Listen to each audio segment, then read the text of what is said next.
Bien, muy buenas tardes a todos, bienvenidos.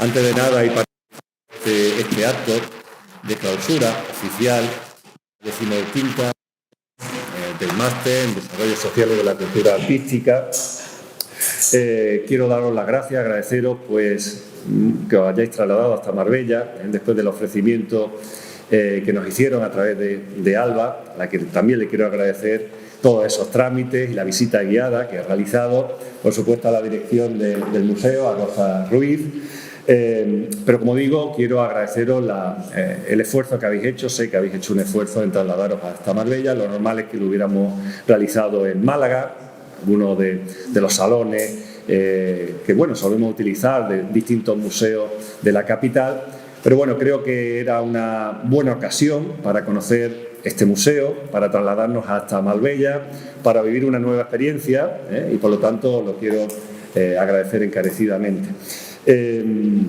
Antes de nada, y como moderador de la mesa, quiero dar la palabra a la directora del museo Rally, Rosa Ruiz, que bueno, nos quiere dar la bienvenida también. Así que tiene la palabra. Bueno, pues nada, bienvenidas al Museo Rally de Marbella. Estamos encantados de que estéis aquí. Y bueno, para nosotros es un honor, ¿no?, que colaborar con la universidad, teneros aquí y bueno, haciendo este acto, ¿no?, esta clausura del ciclo de conferencias. Agradecerle también a Sergio Ramírez, todo coordinador de este máster, todo ese esfuerzo y logística que ha tenido con Alba para estar aquí, a Carmen González también, muchas gracias por asistir, y a Benito Navarrete también muchas gracias, deseando también escuchar su conferencia. Y bueno, espero que os haya gustado la visita que ha hecho Alba, conocer nuestras exposiciones, nuestra colección, la colección Rally, que es una colección privada, como le comentaba Carmen, una colección privada, un coleccionista, amante del arte, que desde el año 52 empezó a coleccionar arte clásico. Luego, por circunstancias de negocio y tal, pues se fue a América Latina, se enamoró de toda la cultura, el arte latinoamericano, y por eso veréis más obras de artistas latinoamericanos aquí en Marbella, ¿no?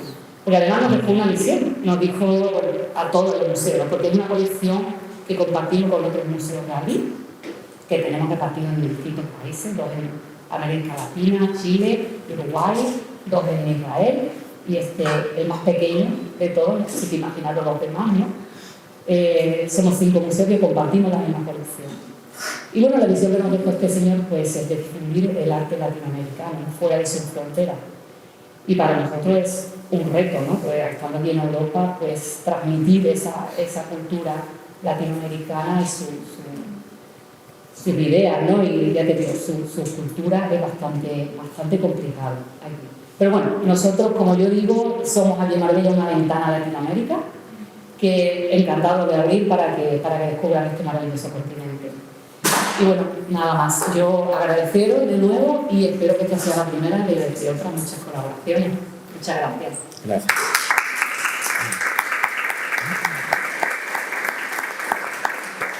Muchísimas gracias, Rosa, y por supuesto cuenta, bueno, no con la Universidad de Málaga, sino más concretamente con el Departamento de Historia del Arte y con el Máster en Desarrollo Sociales, pues bueno, para seguir estando en contacto a lo largo del tiempo y poder organizar otro tipo de actos o actividades. A continuación será nuestra buena compañera Carmen González Román, profesora del Departamento de Historia del Arte, profesora del Máster, y en este caso, en calidad de vicedecana de estudios y en representación del decano de la Facultad de Filosofía y Letras, la que, como siempre, tan amablemente, tan predispuesta, pues nos acompaña aquí de nuevo en este acto de clausura y, por supuesto, pues también nos quiere trasladar unas palabras. Muy bien, muchísimas gracias, Sergio. Bien, como acaba de decir, yo en realidad vengo como el representante del decanato de la Facultad de Filosofía y Letras. Nuestro decano se ha excusado, pero yo creo que en el fondo él me deja que yo venga en representación suya, porque sabe que yo obviamente le tengo muchísimo cariño a este máster en el que, como bien ha dicho Sergio, también imparto docencia. Por lo tanto, para mí De verdad, Sergio, siempre es un placer, sea asistir a la inauguración como si es en este caso a la clausura. Una clausura que realmente hacía cuentas antes de entrar en sala y pensaba que bueno, el curso ha pasado rapidísimo.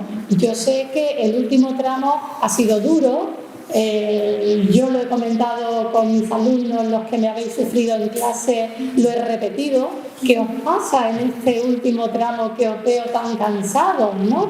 Ciertamente un máster como tal, maestría, requiere un esfuerzo adicional a, digamos, la dinámica de trabajo que habéis venido desarrollando, por ejemplo, en el grado, ¿no?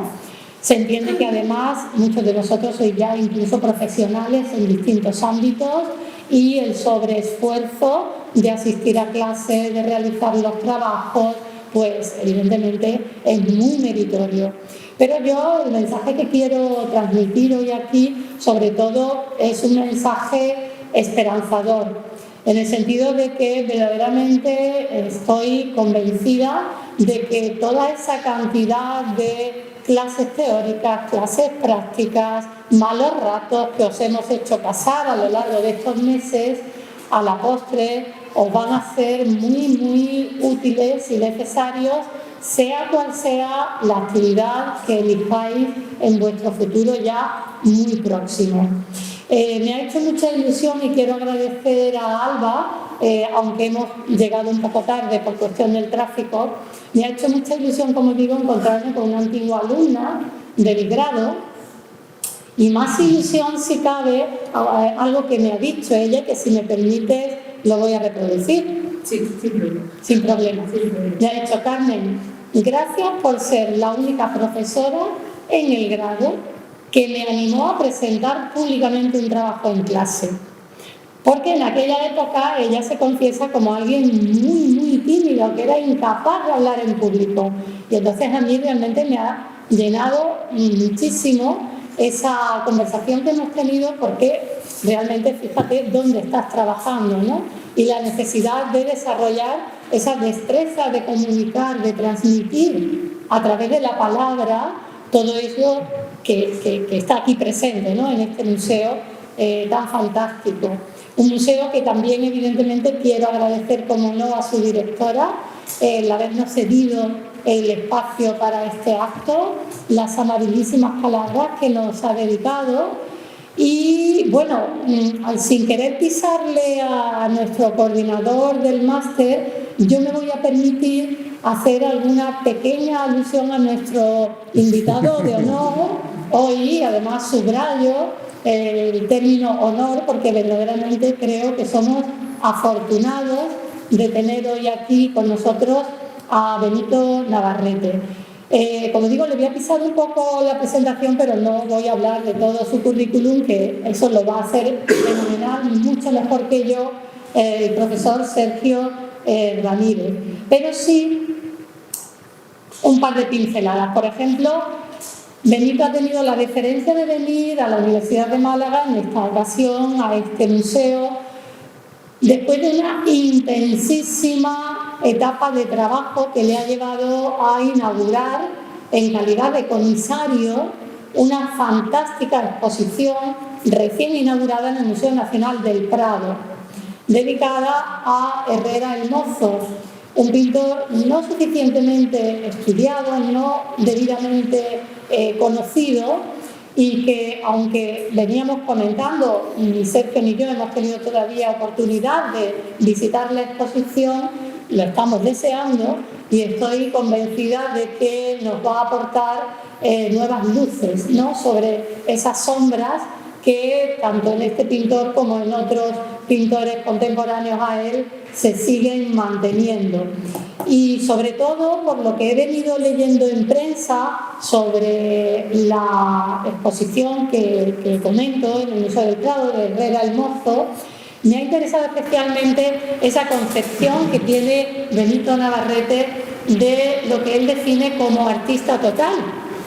porque efectivamente, y muy bien enfocado, y hablo sin haber visto la exposición ni haber leído el catálogo, pero a través de esas entrevistas que le han hecho, él explica muy bien cómo aborda esa actividad de Herrera el Mozo como pintor, como escultor, como arquitecto, como escenógrafo, como dibujante, es decir, ese concepto de artista total tan importante y tan necesario de investigar y de reivindicar desde, evidentemente, la docencia, en los distintos niveles o titulaciones, es un enfoque que a mí especialmente me resulta apasionante del modo de trabajar de Benito Navarrete.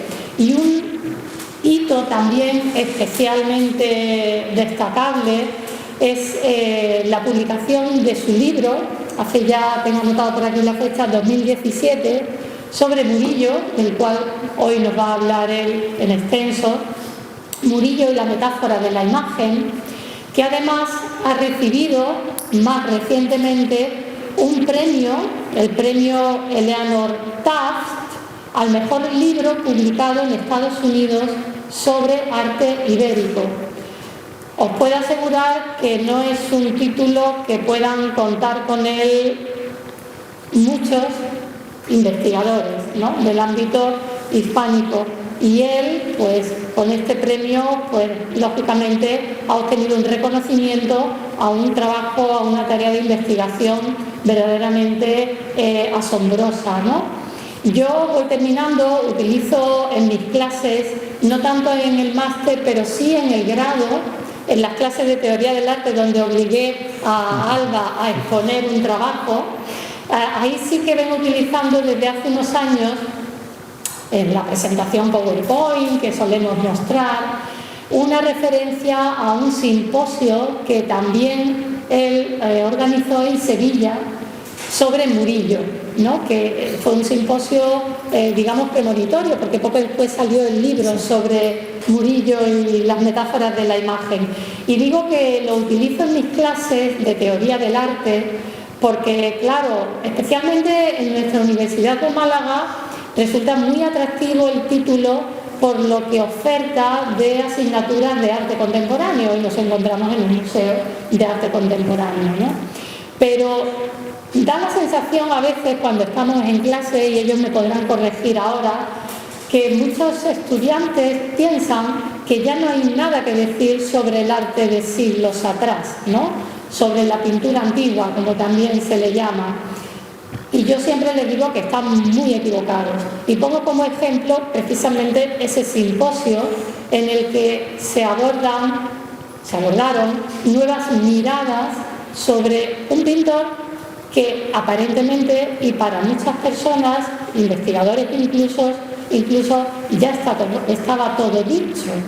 Y no es así. Es decir, cuando hablamos de teorías y metodologías, especialmente de metodologías del arte, se trata justamente de aplicar nuevas miradas, nuevos enfoques, nuevas perspectivas de análisis sobre artistas más o menos consagrados. Indudablemente Murillo es un artista consagrado y contaba ya con una amplia historiografía, pero siempre, como hizo Benito, se puede buscar una nueva vía, un nuevo camino de interpretación, de investigación de su obra. Así que no me quiero extender más para no robar tiempo a nuestro invitado de honor, al que le agradecemos muchísimo de verdad que haya venido, porque sé que requiere un esfuerzo después de esa etapa tan intensa de trabajo, llegar aquí y dedicarnos, pues, el tiempo que nos va a dedicar. Muchísimas gracias a todos y os deseo, sin duda alguna, lo mejor para el futuro.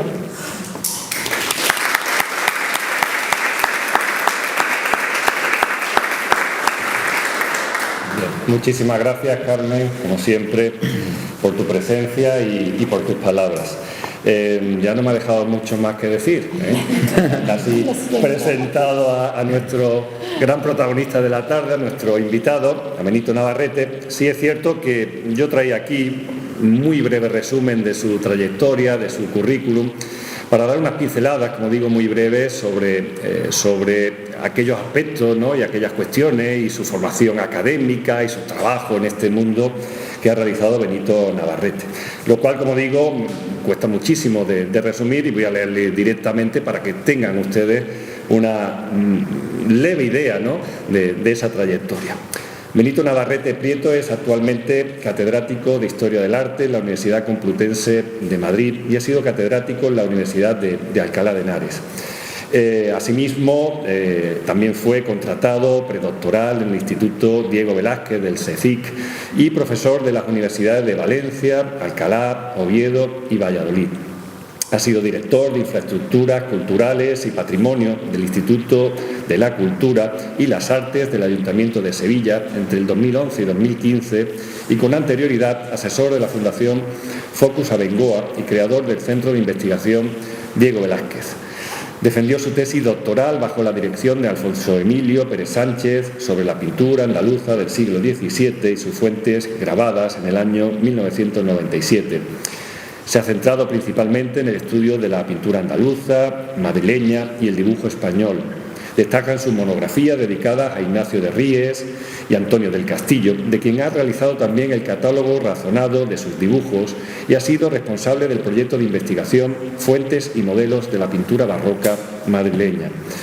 Ha comisariado varias exposiciones como Zurbarán y su Obrador, Pinturas para el Nuevo Mundo y el papel del dibujo en España, El joven Murillo, Santas de Zurbarán, Devoción y Persuasión y Murillo y su estela en Sevilla. En colaboración con Pérez Sánchez ha realizado la monografía dedicada a Luis Tristán y el estudio y catálogo razonado del álbum Alcubierre, dibujos de la Sevilla Ilustrada del Conde del Águila a la colección de Juan Abelló. Ha estudiado los dibujos españoles de los Uffizi por encargo de la Fundación Mapfre y fruto de este trabajo es la exposición de la Real Academia de Bellas Artes de San Fernando y Segni nei Tempo, dibujos españoles de los Uffizi, 2016, así como dirigido el estudio de los dibujos españoles e italianos del siglo XVI de la Biblioteca Nacional. Entre sus trabajos más influyentes se encuentra su ensayo Murillo y las metáforas de la imagen, publicado por la editorial Cátedra, y la exposición Murillo y su estela en Sevilla, con motivo del centenario del artista por encargo del Ayuntamiento de Sevilla. Ha sido coordinador de la subárea Arte, Bellas Artes y Museística de la Agencia Estatal de Investigación en labores de evaluación y presidente de la Comisión de Bienes Muebles de la Junta de Andalucía, siendo además patrono del Museo Nacional de Escultura de Valladolid y miembro del Consejo Consultivo de los Reales Alcázares de Sevilla. El 29 de junio de 2017 fue distinguido como Caballero de la Orden de las Artes y las Letras, distinción honorífica otorgada por el Ministerio de Cultura de la República de Francia. Actualmente es investigador principal del proyecto de investigación del Ministerio de Ciencia e Innovación, Circulación de Imágenes en la Geografía Artística del Mundo Hispánico en la Edad Moderna. Ha preparado la exposición, como antes comentaba Carmen, antológica para el Museo Nacional del Prado sobre Francisco de Herrera, el Mozo y el Barroco total, como digo, del año 2003 y de reciente inauguración. Poco más, esto, como digo, es un resumen muy breve de la ingente y extraordinaria trayectoria de Benito, al cual quiero agradecer su presencia aquí, su predisposición en todo momento. Intentamos que viniera en un primer momento a la conferencia inaugural. Por cuestiones académicas no pudo ser. Sí se comprometió conmigo a que vendría un poco más adelante, en este caso para la conferencia y el acto de clausura, y así ha sido, con lo cual se lo quiero agradecer encarecidamente en su presencia. Creo que vamos a disfrutar muchísimo con esta conferencia, por supuesto en un marco tan extraordinario como este del Museo Rally, que bueno, estamos disfrutando muchísimo también porque no conocíamos, al menos yo no conocía hasta el día de hoy. En fin, no me alargo más, doy la palabra al verdadero protagonista del acto y de la tarde, que es Benito. Tienes la palabra, puedes comenzar cuando quieras. Muchas gracias a Sergio Ramírez, muchas gracias a Carmen González Román, de verdad, y a la directora del museo por acogernos aquí, y a todas vosotras y a todos vosotros por vuestra presencia. Me siento muy honrado de estar en Marbella, de estar en el seno de la Universidad de Málaga, clausurando este máster, intentando transmitiros mi experiencia como investigador, precisamente para animaros a que efectivamente, como ha dicho la profesora Carmen Román, se pueden leer y se deben de leer las obras de otra forma, y no es que esté todo estudiado. Para yo entender al artista, he tenido que vivir en Sevilla y salir de ella. Es decir, y ahora estoy hablando como Walter Benjamin, estoy hablando como si esto fuéramos traperos del tiempo y analizáramos a contrapelo a los artistas, ¿no? Para mí el mundo contemporáneo es un espejo que nos enseña a mirar las ciudades, a los artistas del pasado, como si fueran precisamente metáforas, o como decía Walter Benjamin, como si fueran auténticas profecías. Para desentrañar la obra de Murillo, yo parto de la base, en mi libro, de algo que es muy arriesgado, y yo empiezo diciéndolo así: es una aproximación subjetiva a Murillo, que yo parto de la base de que Murillo era el gran influencer de la época. Él era muy consciente de que quería crear una imagen de sí mismo.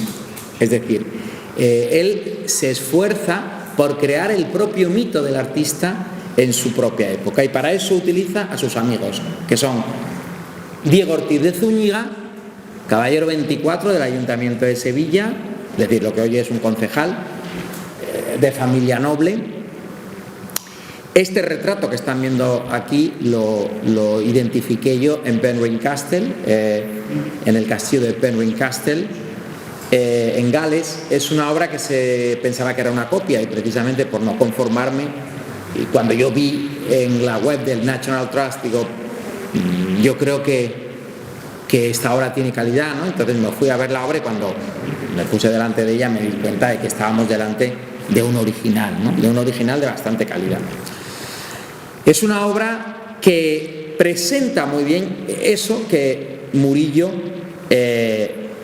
refleja, ¿no? Precisamente en sus retratados, ¿no? Convertirlos en auténticos clásicos, muy consciente de su valía. Su amigo Diego Ortiz de Zúñiga, en los anales eclesiásticos de la ciudad de Sevilla, es el que comienza a crear el mito del artista, al decir, por ejemplo, que sus obras parecía que estaban pintadas por manos angélicas. Es decir, él construye la imagen del mito. Fíjense en la mirada de Diego Ortiz de Zúñiga, en cómo está retratado, y sobre todo la calidad. Cuando yo vi ese carmín que aparece en los labios, que es absolutamente inconfundible de Murillo, me di cuenta que estábamos ante el original, del que el Ayuntamiento de Sevilla tiene una copia. Pero la otra persona que colabora también en la construcción del mito es otro amigo de él, que es precisamente Fernando de la Torre Farfán. Fernando de la Torre Farfán es uno de los canónigo, uno de los grandes escritores del momento, y es el que va a ir acuñando una serie de mitos. Es muy importante, cuando os acerquéis a la historiografía y a los escritos de la época, y esto yo lo he aprendido de Víctor Stoiquita, de su maravilloso libro Cómo mirar un cuadro, a que leáis las frases, las palabras, y entendáis el significado que tienen en su momento, ¿no? Cuando precisamente es Fernando Torre Farfán el que está hablando de la forma en cómo Murillo transforma las imágenes, en cómo es el pintor precisamente de la Inmaculada, es decir, está al mismo tiempo creando un mito que ha sido arrastrado hasta el nacionalcatolicismo. Es decir, ¿por qué las imágenes de Murillo no dejan indiferente a nadie? Y esto ahora lo vamos a ver, ¿no? ¿Y por qué llega mucho más fácil al público profano que al culto? Y precisamente en esa, entre comillas, facilidad que tienen esas metáforas es donde está ese lenguaje complicado, porque hay muchas cosas que el artista, como vamos a ver ahora, nos quiere decir a través de las imágenes. Pero para eso tenemos que entender la cultura de la época, la literatura de la época, y cómo él se mueve muy bien ascendiendo en las redes sociales. ¿Cuál es la red social de Sevilla? Las hermandades. Esto es hoy, pasa exactamente igual. En Málaga un poquito, en Sevilla muchísimo más. Cualquiera que quiere proyectarse socialmente utiliza las hermandades, y Murillo lo hizo. Murillo utilizó la Hermandad de la Caridad Murillo además tuvo amigos claves que lo hicieron acometer y tener encargos importantes. Bueno, pues él además, en cómo se ve a sí mismo, en cómo leemos sus autorretratos, nos está hablando muchísimo de su propio carácter. En el autorretrato de la National Gallery de Londres, que está construido además de una forma muy ingeniosa, que tiene además una dedicatoria que está en presente continuo, es decir, de Pingsen, es decir, la acción continua, se está pintando y aparece con los atributos de pintor y de dibujante, y está dedicado a sus hijos. ¿Pero quiénes son sus hijos? ¿Sus hijos realmente de sangre o sus discípulos, ¿no? Que es lo que yo creo, ¿no? Es decir, él además se retrata al otro lado de la frontera estética, jugando con ese efecto metapictórico, inspirándose, como veis ahí, en un grabado de Peter de Hot del Conde Duque de Olivares, ¿no? Ese sentido de la autoritas. Está muy consciente de sí mismo, es muy consciente de sí mismo, es decir, construye su imagen de una forma muy artificial. Él es muy consciente de su valía. Bueno, tanto que una de las cosas que hemos encontrado en la exposición de Herrera el Mozo es que cuando Herrera el Mozo llega a Sevilla, triunfante después de haber estado en Roma, pinta el San Hermenegildo en Madrid para los carmelitas y le encargan el triunfo de la Eucaristía en Sevilla, que ha quedado espectacular después de la restauración, que podéis ver en la exposición. Cuando le encarga la Catedral de Sevilla el éxtasis de San Francisco, desplaza a Murillo. Y hay un poema que le dedica el canónigo Barrientos a ese cuadro, al éxtasis de San Francisco, que está en un manuscrito de la Biblioteca Nacional, donde dice: tú, en quien la envidia macilenta mostró su fuerza toda, que aunque la opinión celosa brama, es decir, ¿quién es la opinión celosa? Murillo, al que Herrera desplaza. Es decir, hay una competencia, hay un pulso artístico que evidentemente se ve muy bien y que con este tipo de obras Murillo tiene que de alguna forma contraprogramar. Tiene que contraprogramar. Fijaros qué diferencia en la forma de autorretratarse Nicolas Poussin, en el autorretrato de Poussin del Louvre. La protagonista de la obra es la sombra del artista. Nosotros no sabemos que ese es Poussin, nos lo podemos imaginar. En la trasera del lienzo es donde está su nombre, no en la delantera como aparecía en la obra de Murillo. Es una forma discreta, y lo que proyecta Poussin sobre la trasera del lienzo es su sombra. Es muy interesante porque la forma en cómo se ha construido historiográficamente la figura de Poussin, de Nicolas Poussin, que es uno de los artistas contemporáneos de Murillo más valorados de Francia, del barroco, es muy similar a la que la historiografía actual, digo actual, hasta hace principios del siglo XX, quiero decir, esto lo ha estudiado muy bien Marisantos García Felguera, es decir, es un buen artista porque dibuja bien, por tanto tiene que ser buen padre de familia y tiene que ser buen cristiano. Bueno, estas virtudes que han ido acompañando a Murillo a lo largo de toda su carrera y a lo largo de toda su historiografía, repito, porque él se encarga en crear ese mito de ese artista, son las mismas que también acompañaron a Nicolas Poussin, es decir, la construcción. Pero es una construcción que nace de una historiografía propia de las identidades nacionales, que necesitan buscar referentes, ¿no?, para buscar a ese artista e identificarlo con el concepto de identidad nacional. Y cobra fortuna. La prueba está en que Alonso Miguel de Tobar, cuando quiere realizar el retrato de este noble de la familia Mendoza, de Rhode Island, lo que hace es precisamente seguir el modelo que le ofrece Murillo, ¿no? Es decir, Murillo se ha convertido en un clásico, y como se ha convertido en un clásico, pues es un ejemplo a imitar, a seguir, precisamente porque sus obras son influyentes.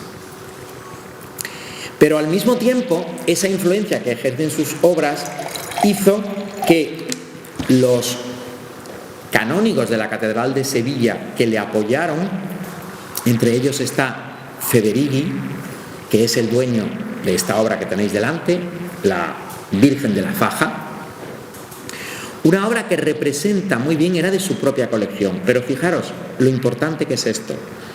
Cuando Federighi se desprende de todas sus riquezas, no se desprende de esta obra de arte. Para él no era una obra de arte, para él era un vehículo de comunicación con Dios. Es decir, esto lo entiendes muy bien cuando pides, sabes perfectamente que tú no puedes pedir para una exposición la Macarena o el Gran Poder, porque no te la van a prestar. Y el que no ha vivido la religiosidad así y no la ha visto no lo entiende. Pero entonces, Federighi, estamos hablando de una obra que en Maastricht hace unos meses valía 12 millones de euros, quiero decir. No se desprende de todas sus riquezas, pero esta obra sigue estando en su colección y se la dona a su sobrino. Y dice las razones por las que es un vehículo de comunicación con Dios. ¿Cuál es el instrumento? Las manos de Murillo, que convierten las obras en divinas. Esto es muy interesante porque me leí evidentemente las vidas y las crónicas de los propios canónigos, ¿no? A los artistas, es decir, el collage, como yo digo, todo de donde copiaban, de donde sacaban, montones, porque tengo retentiva visual y veo, ¿no?, las fuentes. Pero lo importante no es tanto decir que Murillo se ha inspirado en esta obra, como es evidente que se ha inspirado. Fijaros en el ángel que está tocando la mandolina, por ejemplo, y que lo ha sustituido por un violín, ¿no? Como lo Lo importante es saber lo que está pasando detrás de esta obra, ¿no? Es decir, que evidentemente ese poder, esa emoción empática que tiene esa obra que con nosotros, nos hace precisamente que conectemos con él. Y esa es la razón por la que a Murillo lo elegían para que precisamente auspiciado por un canónigo de la Catedral de Sevilla. ¿Y a quién utiliza para realizar la Vera Efigie? A Murillo. Precisamente en el inventario y en el testamento de Loaysa se documentan estas obras, ¿no? Es decir, y lo hace a través de un retrato que ya existía en el siglo XVI de Luis de Vargas, que está en la Catedral de Sevilla, que es este que está aquí. Hacen el proceso de búsqueda casi artística para documentar la Vera Efigie. ¿Cómo era realmente el padre Contreras en el siglo XVI? Que era una venerable, que redimía cautivos en el norte de África y que era un ejemplo de religiosa, ¿no? Era un ejemplo de santidad. Por eso se trabaja activamente para acudir a los altares, pero para eso se necesitan imágenes para mandarlas a Roma. Y yo creo que es el original. Lo restauramos precisamente para la exposición que ha citado Carmen y Sergio, y realmente yo estoy convencido de que es original, porque coincide la inscripción que aparece ahí, es una obra que se daba por perdida, ¿no? Si comparamos de hecho el rostro de, una vez que ya lo restauramos, con el de Luis de Vargas, una copia precisamente, una derivación de esa obra, no es el original. ¿Qué quiero decir con esto? Que evidentemente hasta que no aparezca una obra que tenga mayor calidad, yo el retrato del Ayuntamiento de Sevilla lo considero el original, ¿no? Exactamente con la que aparece la vida del padre Contreras describiendo el retrato que hizo. Bueno, pues lo que se manda a Roma son estos grabados, ¿no? Porque Loaysa nunca quiso desprenderse de ese original. Bueno, pues lo mismo ocurre con la beata Dorotea Villalba. Tampoco consigue llegar a esos altares, ¿no? Es decir, con el padre Contreras no lo consiguen, con la madre Dorotea Villalba tampoco lo consiguen, besando las llagas del costado de Cristo.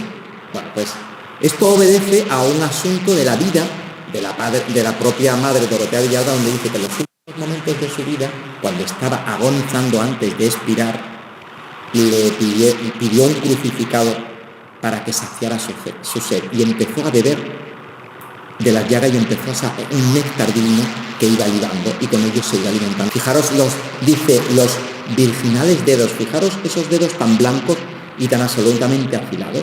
Claro, porque estoy hablando de una obra, la de la madre Dorotea, que es una obra de mucha calidad. Estás delante de ella y estás viendo la descripción del confesor de la madre Dorotea como testimonia ese momento, que es lo que Murillo ha leído y quiere reflejar en su pintura. Estamos hablando de esa emoción empática para conectar con el espectador. Pero hay algo mucho más importante. encontré leyendo el comulgatorio las llagas la forman como la Magdalena ligada también que las llagas de Cristo a las rodillas, ¿no? Es decir, hay una serie de imágenes mentales que están condicionadas precisamente por el mundo. Esta es la obra que os he citado anteriormente, que está, y es la imagen que Murillo estudió y las estampas que posteriormente se hicieron, ¿no? Por Cornelius Schut, por Lucas Valdés, que transmiten eso. Bueno, pues tampoco con la madre Dorotea Villalba dieron para que fuera declarada santa. Y llega el momento. Se permite el rezo de San Fernando. Posteriormente fue hecho santo, pero se permite el rezo en todas las iglesias de la monarquía hispánica a San Fernando. Murillo tiene que crear una imagen del santo, tiene que construir una imagen.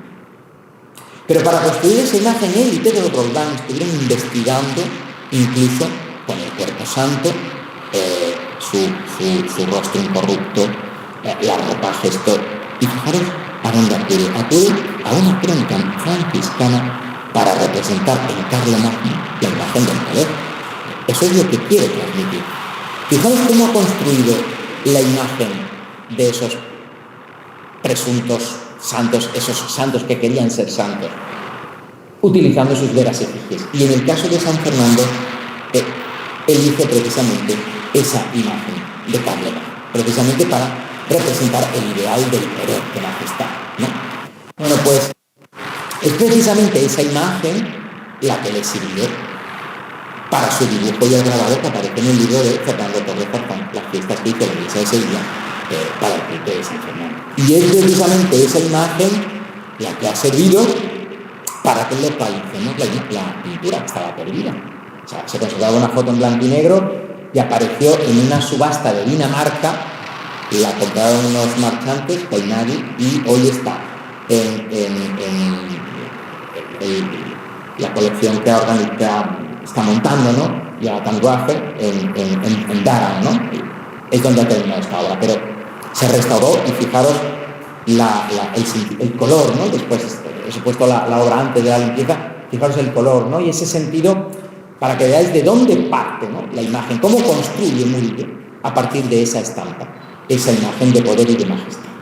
Bueno, pues si es precisamente los digamos que construyen la biografía de Murillo los que nos hablan de ese poder de sus imágenes, precisamente otro de los canónigos que tenía obra de él, Federighi y Spínola, en este caso Spínola, hemos visto la obra de Federighi. Spínola habla de lo que significaba para él tener en su oratorio particular esta Virgen con el niño que hoy está en la Walter Gallery de Liverpool, y está describiendo el fervor y la devoción que tenía por esta imagen, comparándola incluso con el que él sentía por la Virgen de la Estrella. Por eso la pongo aquí, la Virgen de la Estrella de Nicolás de León de finales del 16, y también de la Virgen de la Antigua. ¿Qué es lo que quiere hacer? Quiere actualizar o ver representada en esta obra, estamos hablando de un anacronismo, la representación de esa Virgen de la Estrella,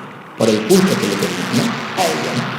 Y le encarga a Murillo una actualización de esa imagen para él poder rezar con ella. Por tanto, una vez más, las imágenes se convierten en vehículos. Es decir, Murillo lo que hace es el instrumento precisamente para que él tenga ese contacto, ¿no? Por eso el niño nos mira fijamente. Cuando el propio Spínola describe que lloraba cada vez que entraba a rezar delante de esta imagen, lloraba porque veía en el niño la prefiguración del futuro reino de Cristo, la muerte de Cristo. ¿Qué es lo que nos está diciendo esto? Que Murillo es un artista que ha sido utilizado por el poder que tienen sus imágenes, pero ha sido utilizado por los canónigos que os he citado, ha sido utilizado por sus coleccionistas, el propio Justino de Neves, sobre el que luego vamos a hablar, y ha sido utilizado por el nacionalcatolicismo, el gran instrumentalizador de la Inmaculada es el dictador Franco, y sobre esto se ha escrito bastante. De hecho, en mi libro le dedico un capítulo a esto. Le dedico un capítulo a la obsesión que tiene Franco por recuperar a la famosa Inmaculada Azul, la Inmaculada de los Venerables. Pues esto es nuevamente antes os he hablado de los anacronismos. Aquí estamos delante de otro anacronismo. Pero esa obsesión que siente Franco por rescatar y comprarle al Louvre la obra, es decir, no comprarle, sino organizar el famoso canje. El famoso canje.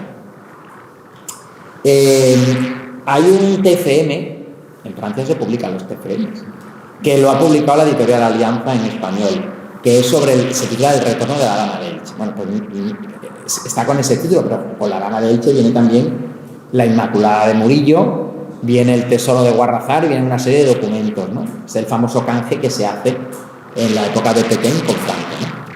Entonces me puse a estudiar, esto lo ha estudiado también en su último libro, Colorado Castelar, me puse a estudiar las razones que se argumentaban en esta época, precisamente para hablar de 1940, de la justificación de por qué tenía que venir la Inmaculada de Murillo. Y los razonamientos o los documentos originales eran alucinantes. Decían, porque son reliquias, nuestras reliquias, porque son vestigios esencialmente raciales de la raza de España. Es decir, están justificando la imagen de la Inmaculada de Murillo por un concepto racial. Es alucinante, porque claro, estamos hablando de unos momentos en donde las razas son es algo esencial, ¿no? Pensar en Alemania, vamos, es decir. Entonces, claro, ahí te das tu cuenta que Murillo es nuevamente el que está funcionando, porque ese es el instrumento, ¿no? Bueno, es la portada de ABC en diciembre de 1940 cuando se consigue.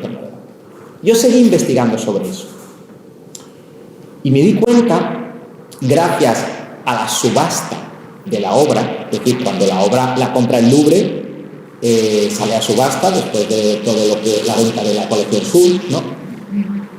Es muy interesante los testimonios de los periodistas en la subasta. Y entonces vi que había una crónica de un periodista norteamericano que le llama la atención esta obra por su magnetismo. Y en el libro describo lo que dice, ¿qué son polvos?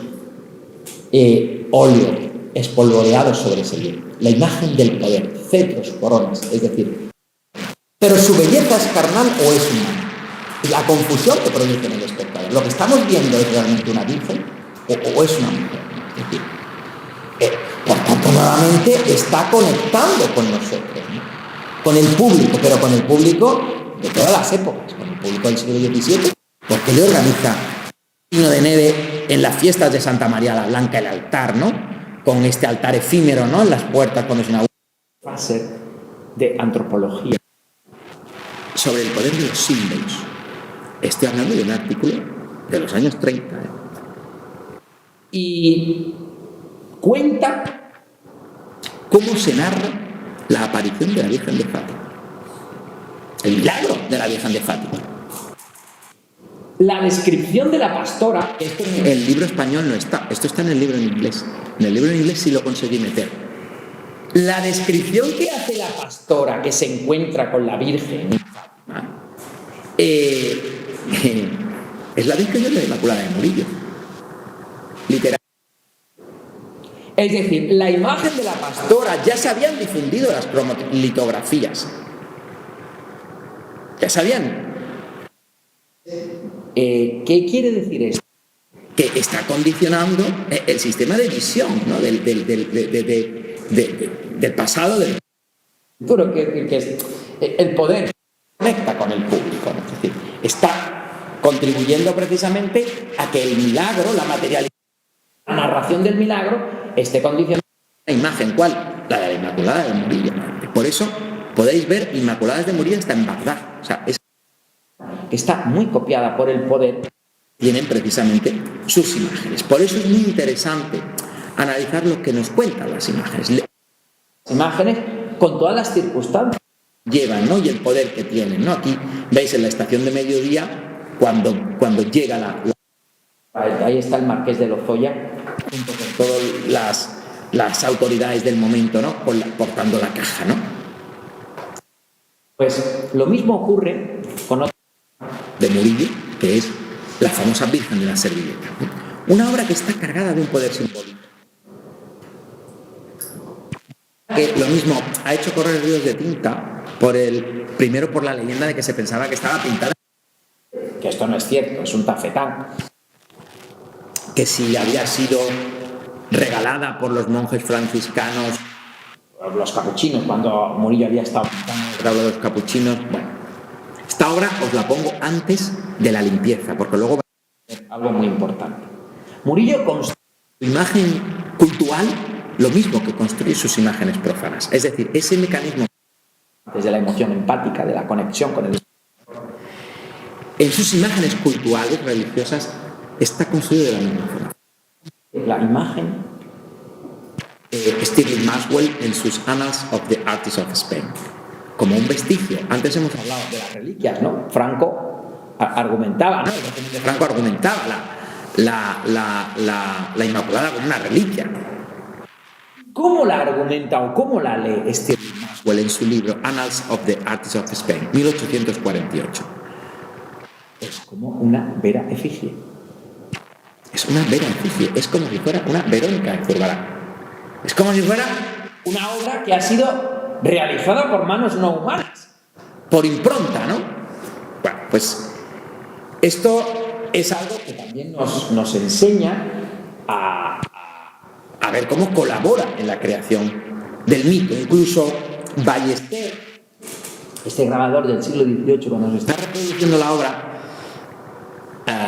lo hace de una forma que a mí me hizo mucho pensar. Si os dais cuenta, Ballester está reproduciendo la sombra sobre ese pollete. Por tanto, la obra es que hay una ventana. Hay una ventana. Esa ventana no se podía ver antes de la restauración.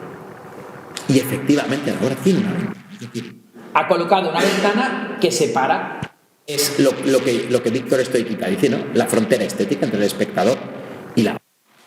Pero fijaros incluso cuando se fotografía por vez primera la obra, en las primeras fotografías de Loen, en las primeras albúminas, vemos que está también ese sentido de lo evanescente, ¿verdad?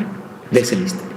Él ha construido su Virgen con el Niño de la Galería Pitti de la misma forma que ha construido la obra de la Virgen de la Servilleta. Fijaros cómo nos mira el niño. Pero, ¿qué es lo que está haciendo? Utilizando un grabado de Marcantonio Raimondi. De aquí que algunos autores, el Marqués de Lozoya mismo, hablaba de Murillo como el Rafael español. Es que está utilizando grabados de la escuela de Rafael. Está utilizando grabadores que producen modelos rafaelescos como esta Virgen con el Niño, que es el modelo que es tomado. Y evidentemente la Roldana sigue con esa senda, ¿no? Vamos a comparar la obra ahora ya restaurada. Fue en Santa de la Paz un trabajo realmente importante. Bueno, veis que está la ventana. No solo está la ventana, está también ese efecto metapictórico del manto que se sale precisamente para subrayar ese efecto de trampantojo, ¿verdad? Bueno, pues lo mismo que construye la imagen ha construido las gallegas. De una obra profana. Estamos hablando de una obra que, igual que las anteriores, ha hecho correr ríos de tinta, precisamente por lo que está pasando. Los historiadores aquí no se ponen de acuerdo.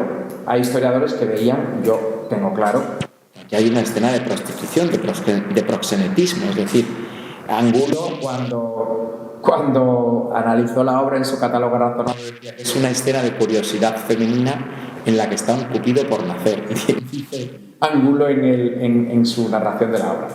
Pero nuevamente vamos a ver cómo la lee Stirling Maxwell.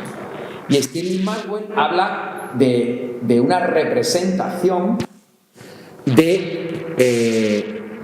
precisamente inspirada en el Antiguo Testamento, ¿no?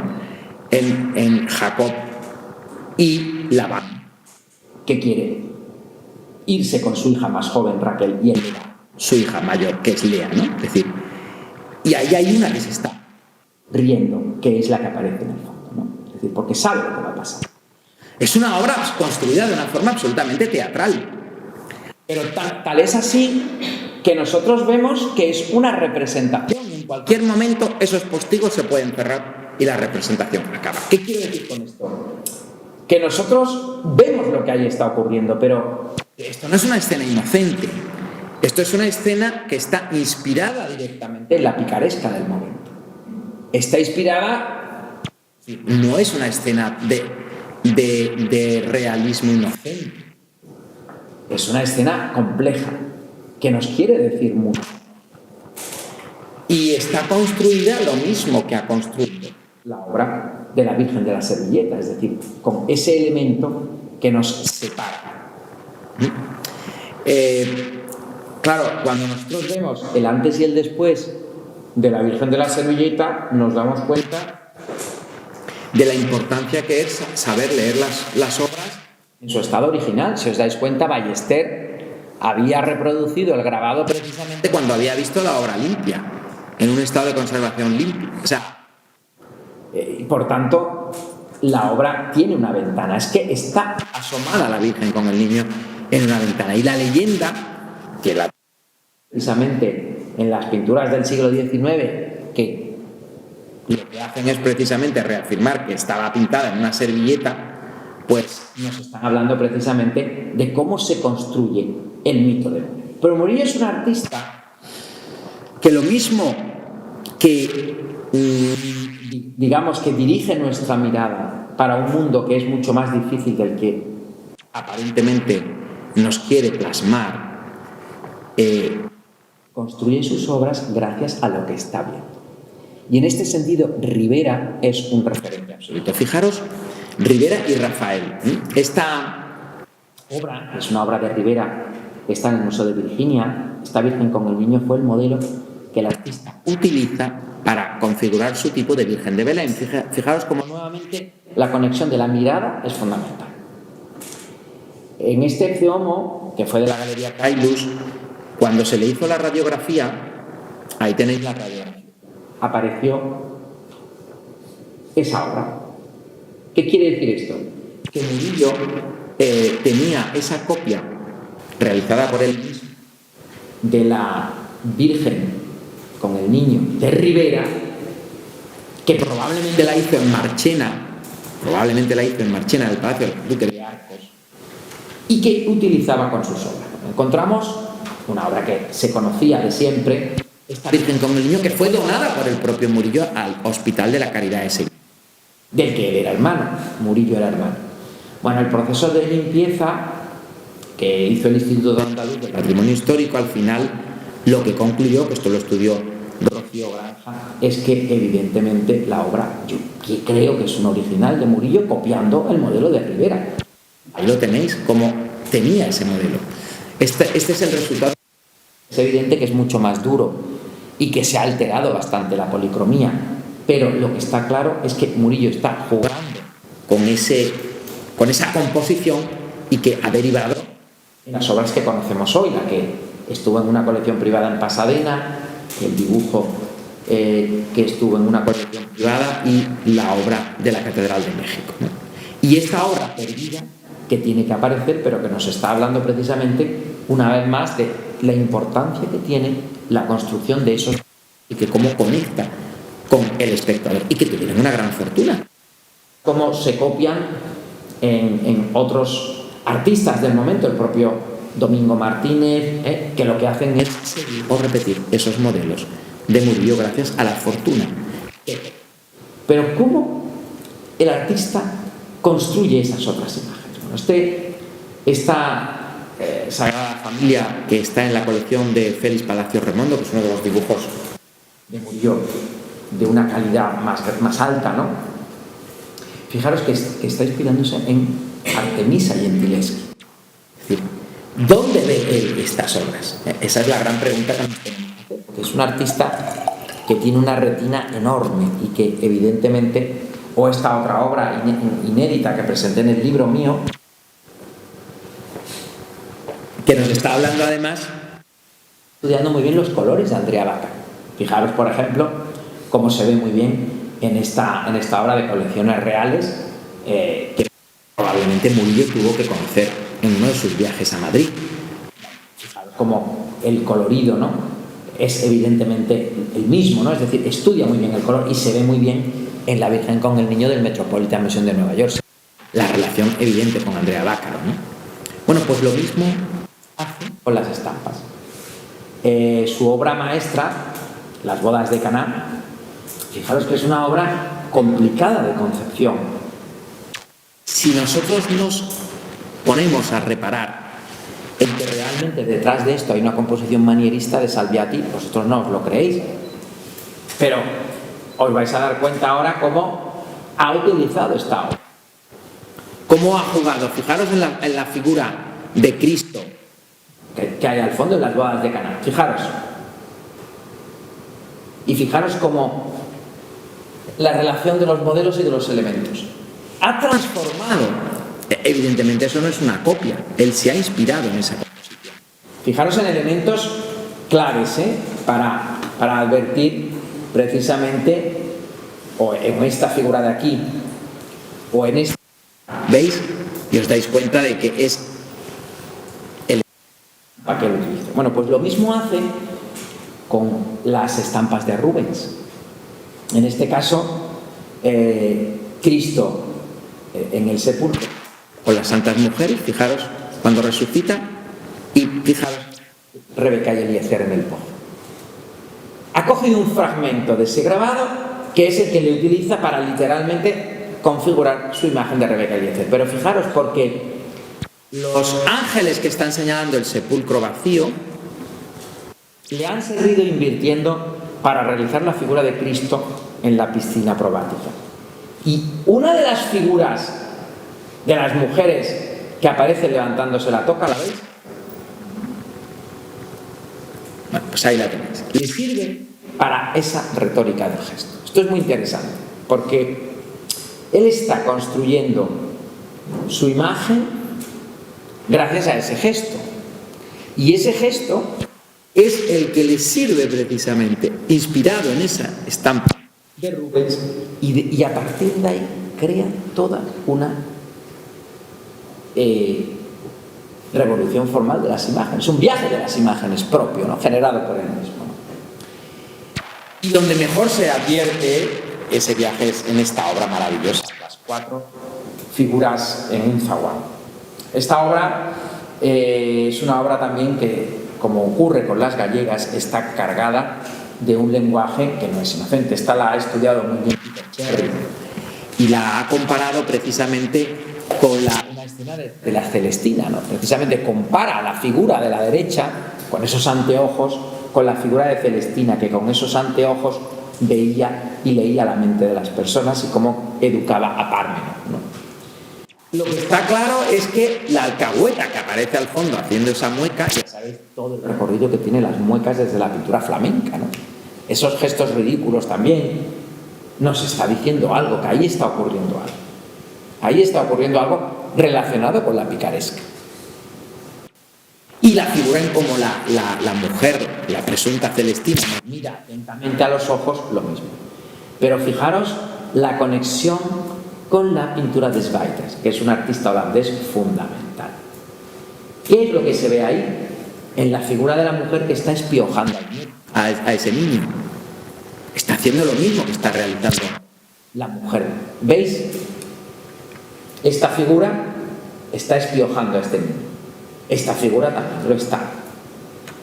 Es una escena de prostitución. Esta pintura de Swijters es una escena de prostitución. Y esta figura se relaciona con esta otra. Esto es lo que Murillo está viendo. Está viendo precisamente este tipo de grabados y se está inspirando en este tipo de grabados. Si comparáis precisamente ambas obras, podéis ver la relación evidente, ¿no?, que hay. Incluso en el rostro con esos anteojos, ¿no? ¿Con esto qué quiero decir? Que es un artista que devora las imágenes. Las devora, pero las transforma, creando precisamente su propio universo. Fijaros, por ejemplo, en el detalle del perro, en el detalle de la jarra, ¿no? Es decir, cómo ha transformado los elementos, ¿no? Y cómo además les sirve para otras obras, ¿no? Obras de tema profano, que, como bien sabéis, estas obras no están ya en España. porque estas obras salieron como souvenirs en el mismo siglo XVII. La gran, digamos, novedad de Murillo, precisamente para los viajeros, es que nos presentaban este tipo de obras profanas, ¿no? Entonces, esto es muy interesante precisamente como elemento. ¿Y cómo construye sus dibujos? Bueno, pues esto es el propio Ceán Bermúdez el que se da cuenta de que el Cupido que aparece en estas fábulas de Estéfano de la Vella es el modelo para su famoso Buen Pastor. Fijaros el Buen Pastor del Prado, el dibujo preparatorio del Louvre y el grabado de Estéfano de la Vella, que fue identificado por el propio Ceán, por el ilustrado, como fuente, ¿no? Es decir, cómo va construyendo, ¿no? Y cómo es. Además, esto nos sirve para el proceso creativo de los artistas, el uso y la transformación de la estampa, los dibujos alternativos, todo el proceso creativo. Y cómo Estéfano de la Vella, a su vez, se convierte en uno de los modelos o uno de los referentes que Murillo va a estudiar. Otra vez más lo tenéis en este otro libro. Bueno, los dibujos para mí son claves, porque los dibujos no solo me ayudan a estudiar el proceso creativo del artista, sino a identificar las copias autógrafas de las copias de otros artistas, de las imitaciones y de las falsificaciones. Y eso es a lo que os llevo ahora. En 1855, la reina Isabel II regala al Papa Pío IX un falso Murillo. 10 años después, en 1860 y algo, 68 creo que es, regala la pintura original al rey Luis de Portugal. Bueno, tengo un discípulo que va a hacer una tesis muy importante, Francisco Martínez, sobre la recepción de Murillo en Europa, y ha encontrado una interpretación política muy interesante que la va a presentar pronto en un catálogo que estamos haciendo sobre pintura española en Portugal, ¿no? Las obras de arte se convierten en elementos para comprar voluntades. Nuevamente Murillo es un elemento para comprar esas voluntades. ¿Por qué regala al Papa un falso que se convierte en un escándalo? ¿Y por qué regala al rey Luis de Portugal el original con la misma composición, Isabel II? Bueno, pues abajo tenéis la albúmina del falso Murillo, arriba tenéis el auténtico Murillo que está hoy en el Museo Nacional de Arte Antigua. Aquí tenéis la radiografía que se le ha hecho a la obra y aquí tenéis el dibujo que demuestra de la Kunsthalle de Hamburgo, que es un dibujo autógrafo del propio Murillo, pero realizado a partir de la obra final, es decir, no anterior. ¿Por qué? Porque si os dais cuenta, la radiografía tiene un arrepentimiento. La radiografía presentaba la posición de la cabeza del niño mucho más adelantada y la corrigió. ¿Y cómo la representa el dibujo? Así. Por tanto, el dibujo se hizo después también. ¿Lo entendéis? El dibujo, pero en este caso es un dibujo autógrafo del propio Murillo. El dibujo funciona como un verdadero liber veritatis, como si él lo que hiciera fue copiar sus propios dibujos para que sus alumnos en la academia los pudieran copiar. Y eso es a lo que voy. Si os dais cuenta, este otro dibujo que nos está hablando del proceso creativo original de Murillo también es muy diferente, ¿no? Es muy diferente, ¿no? Nos habla precisamente de las evoluciones. Bueno, pues esto nos lleva a lo que yo os decía, a las copias y a los originales. Bueno, hace ya bastantes años, hace unos años, Manuela Mena publicó el catálogo razonado de los dibujos de Murillo. Bueno, pues ahí ella estudia lo que ella denomina el álbum de Murillo 1, álbum de Murillo 2 y álbum de Murillo 3. Todo lo que ella considera álbum de Murillo 2 y álbum de Murillo 3, en mi opinión, la mayoría son copias de otros artistas realizando, bueno, aquí tenéis una de las pruebas, es decir, este dibujo está copiando el original de Murillo que se conserva en una colección privada inglesa, está depositada en la Smithsonian de Oxford, es este Buen Pastor. Aquí podéis ver el original y la copia. Aquí podéis ver lo mismo, el original, y en este caso es una copia de otro artista, pero que nos representa precisamente las dos obras, es decir, El Buen Pastor y el San Juan, que son las dos obras que estuvieron en el retablo efímero de las fiestas de Santa María. Uno hoy está en la National Gallery de Londres y otro está en esa colección. Aquí tenéis el de la National Gallery de Londres y la copia realizado precisamente por alguno de sus discípulos, que lo que hacen es copiar los originales del maestro como un elemento educativo, como un elemento de formación de la famosa academia que tenía el propio Murillo. Aquí podéis ver lo mismo, es decir, este es un original de Murillo, la pintura inspirada en Barocci, literalmente está copiando una composición de Barocci, pero aquí tenéis un dibujo que yo creo que es de Bobadilla, no de Murillo, tiene una falsa firma de Murillo.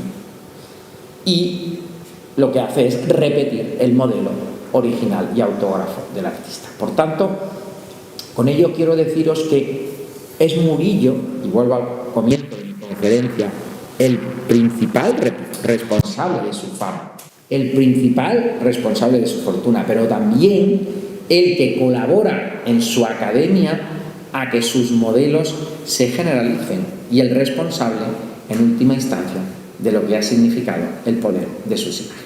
Muchas gracias.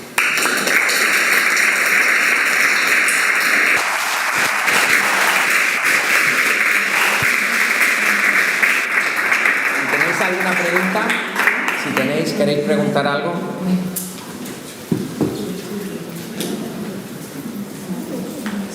Si queréis preguntar.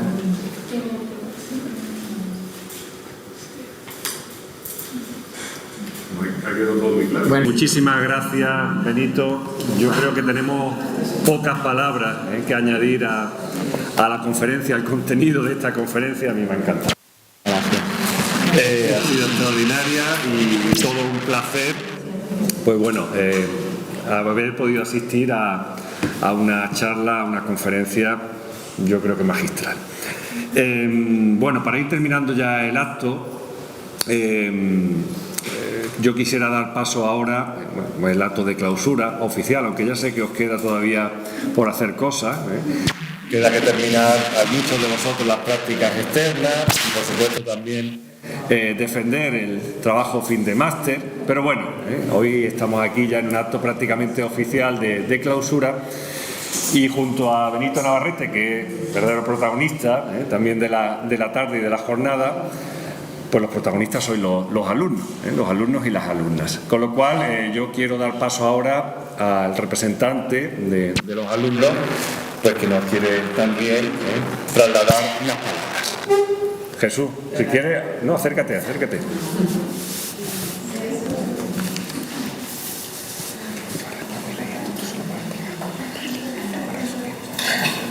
Pues nada, en primera instancia, voy a intentar ser breve porque sé que no vamos muy bien de tiempo. En primera instancia, darle las gracias a la institución museística que hoy nos acoge aquí, a la directora del Museo Rally, a Alba por habernos dado esta visita guiada tan interesante, también al propio Benito, al conferenciante que nos ha dado esta conferencia tan maravillosa.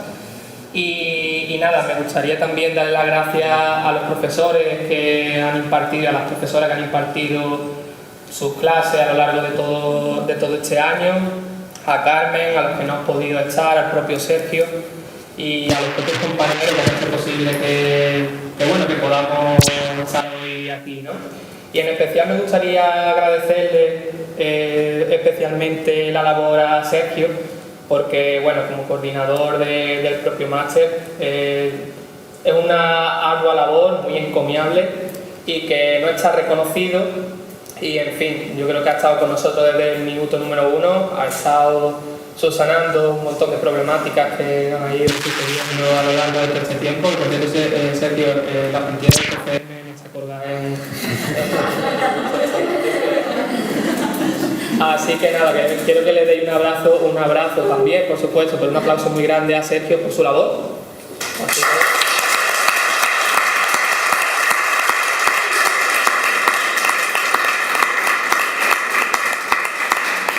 Y nada, muchísimas gracias también a las compañeras Lola y Estrella por haber también participado en esto, por haber ayudado a colaborar Sergio para la realización de esta ceremonia de clausura.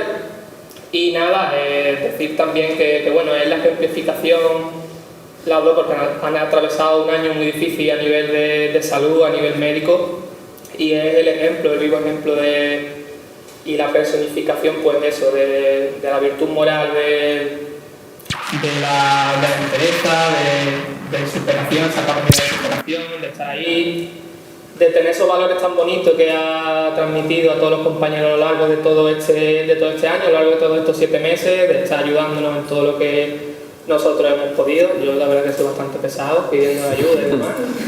Y nada, se merece un aplauso muy grande ellas dos y bueno.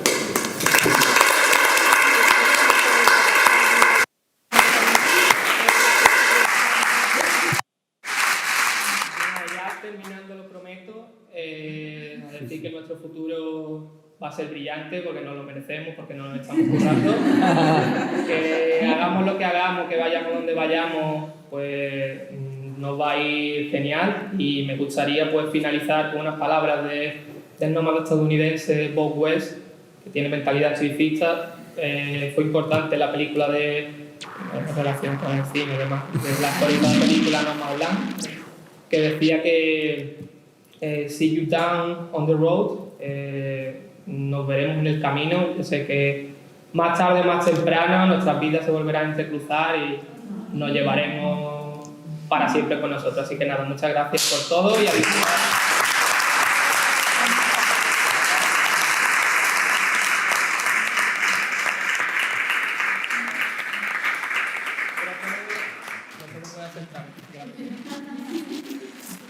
Muy bien, muchísimas gracias, Jesús, por estas palabras. Bueno, yo no me quiero alargar más. El agradecimiento es mío hacia vosotros siempre en este tipo de procesos o de cursos académicos en los que estamos sumidos, yo como coordinador, Carmen y otros profesores y profesoras también acompañando en cada una de las asignaturas. Por supuesto, uno se queda con eso, ¿no? Con la enseñanza, con el aprendizaje, con ese recorrido, que si la práctica, los trabajos, las asignaturas, pero siempre el calor humano o la relación humana es la que realmente se llega a valorar, ¿no? La que yo realmente valoro. Me quedo con vuestra compañía, me quedo con vuestra amistad, me quedo con las experiencias que hemos vivido y, por supuesto, como decía Jesús, nos seguiremos viendo en el camino. Ahora, para finalizar ya y con la inestimable colaboración y ayuda siempre de Carmen, que tiene para eso muchísima elegancia, vamos a ir entregando a cada uno de vosotros, pues, bueno, un certificado que no es oficial porque no habéis finalizado todavía, nos quedan las prácticas y los TFM, pero bueno, que nos va a servir un poco de manera simbólica para dar el cierre, ¿no? A lo que sería el máster, al curso, y también de paso para haceros la foto, que hoy venís muy guapos y guapas, Así que vamos a ir llamando a cada uno de vosotros a continuación y Carmen pues se encargará de entregaros estos certificados diplomas, ¿vale? Sí, nos ponemos de pie, eso es. Venga, yo voy llamando y vais pasando por aquí, ¿vale?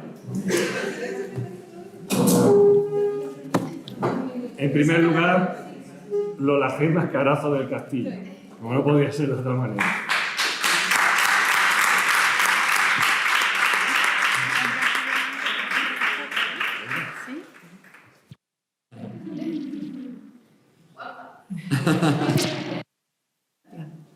María del Carmen Fernández Moreno.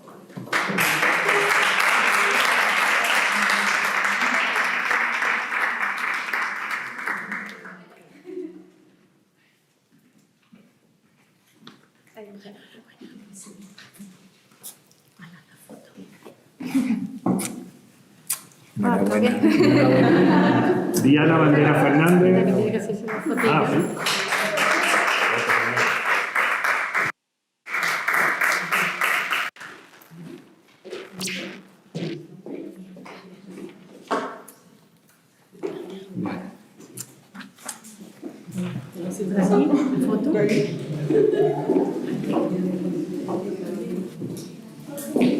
Nada. Estrella Gorgolione Retana.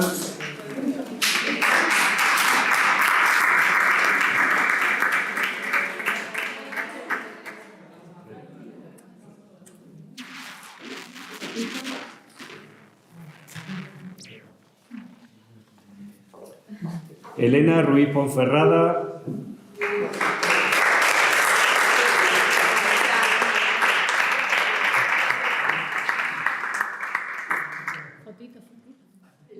No quiere foto. Jesús Javier Cea Villalba. Jesús.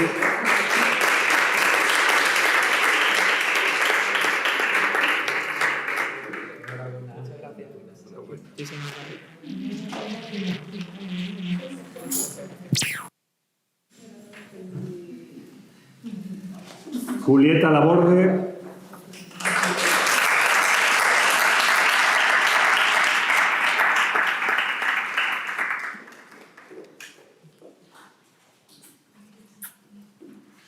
Tú sí, foto, ¿verdad?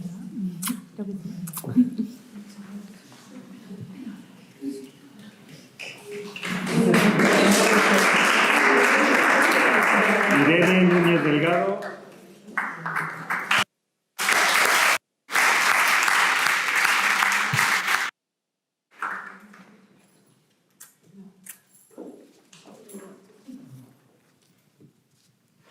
Cristina Navas Garrido.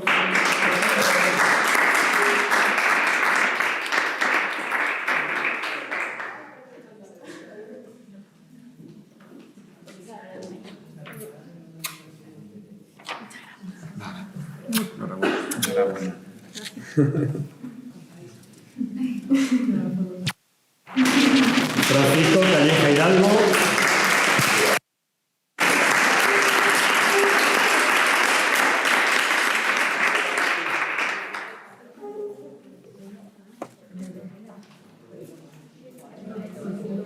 Bueno,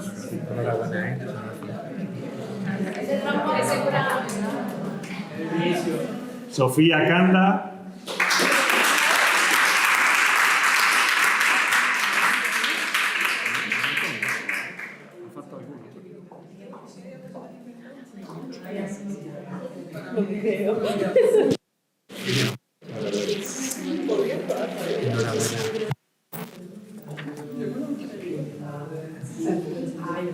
Adalí Villasclara Fernández.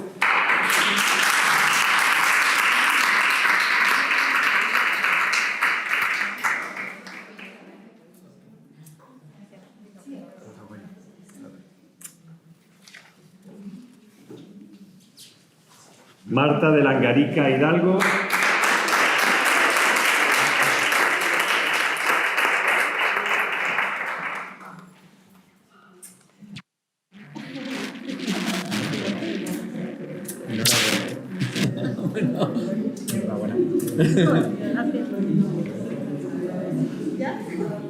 María Alejandra Uribio Megol.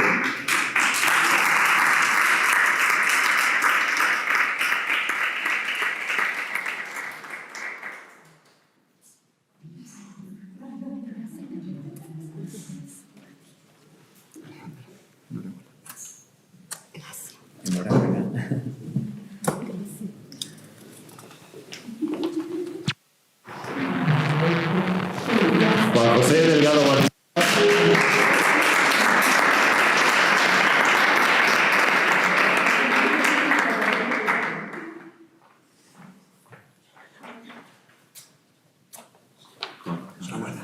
Enhorabuena.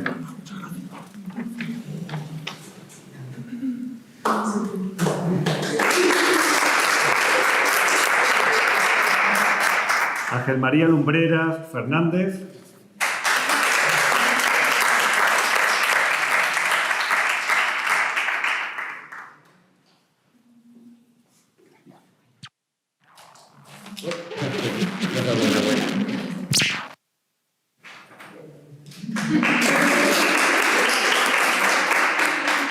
Rafael Márquez Cano.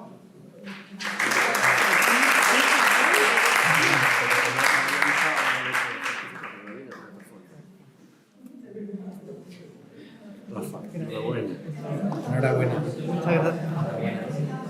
Bien, y nos queda Yolanda, que no había avisado, pero vente por aquí que te damos un beso también y no te tengo certificado.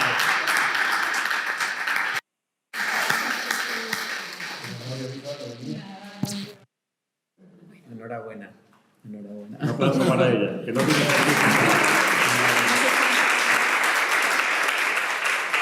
Bien, con esto damos por concluido ya el acto de clausura. Muchísimas gracias a todos por la asistencia. Benito, Carmen, todos los alumnos presentes y compañía, Rosa, Alba, muchísimas gracias. Nos volvemos a ver seguro.